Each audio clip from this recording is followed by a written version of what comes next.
আচ্ছা, মোমো কোথায় খায়? মোমো খায় এইখানে। মানুষ সকালের জলখাবারটা কখন খায়? এখন কটা বাজে?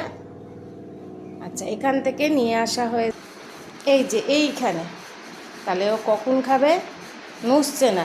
এখানে খাবার এখানে। এটাকে এখন হাফ আমি খাওয়াবো, হাফ ওর দাদা যদি বাড়ি থাকতো দাদা খাওয়াতো, নয় ওর বাবা খাওয়াবে। তিনজনের হাত দিয়ে এটা এখন ওর পেটে যাবে। তাহলে বুঝতে পারছো কতটা ভালো খাওয়া দাওয়াটা কতটা করে। ওর ডায়েটে আছে মনে হয়। ডায়েটে আছিস তুই? হ্যাঁ, তুই ডায়েটে আছিস? আচ্ছা, এবার এটা আমি এখন ওকে খাওয়াবো। খাও। মনে হচ্ছে ওকে আমি বিষ খাওয়াচ্ছি। এটা যে পুরো খেয়ে নেবে তা না। সবাইকে টাটা বলে দাও। বলো টাটা। আমি একটা খুব বাজে মেয়ে, আমি খেতে চাই না, আমি ডায়েট করছি। Tata, bye bye. সবাই ভালো থেকো, সুস্থ থেকো। আর মোমোকে দেখি কতটা আমি খাওয়াতে পারি।